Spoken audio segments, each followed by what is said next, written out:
La députée nationale Hermione Gouloumbé a une nouvelle fois tenu sa promesse, celle de communier avec ses différentes bases, malgré la campagne médicale de chirurgie gratuite qu'elle a lancée à Kisangani.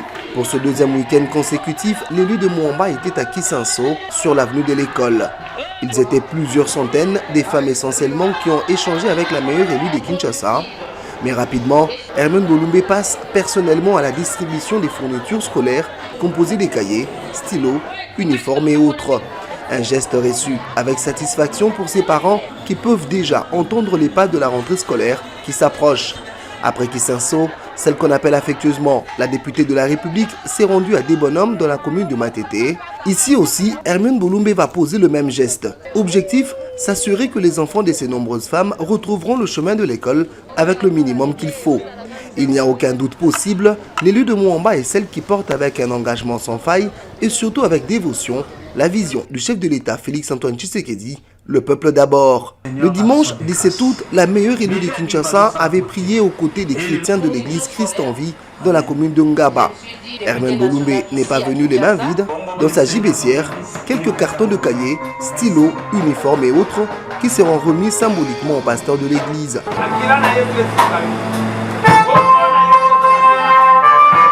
Après Ngaba, direction Banzalemba, plus précisément à l'église Sainte-Bernadette où les fournitures scolaires ont aussi été distribuées. La tournée de la meilleure élue de Kinshasa va se clôturer au quartier Mateba dans la commune de Ngaba.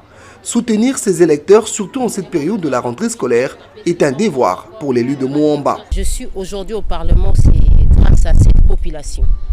C'est pour moi un devoir, une obligation de rendre l'ascenseur à cette population qui souffre.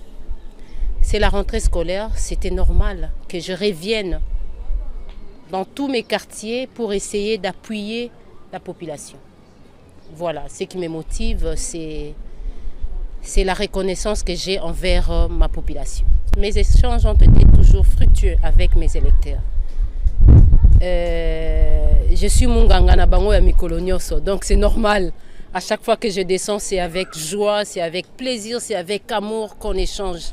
La députée de la République a dit toute sa déception quant à la situation sanitaire trouvée à Kisangani. Elle interpelle déjà le gouvernement Souminois II à y travailler sérieusement. J'ai continué à suivre tout ce que le ministre de la Santé fait avec beaucoup d'attention. J'essaie de donner les recommandations pour que les choses évoluent. Les choses doivent changer. Vous avez des moyens, vous partez ailleurs pour vous faire soigner. Mais les Congolais lambda souffrent.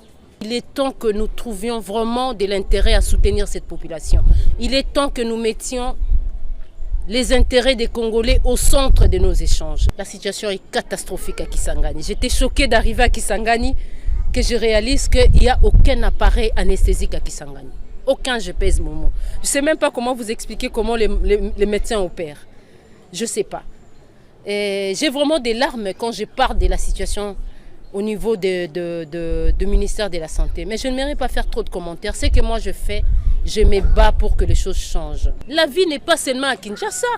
Les ministres, tous ces ministres-là, ils ne sont pas ministres seulement pour Kinshasa. Allez dans les provinces pour vous rendre compte de ce qui se passe ailleurs.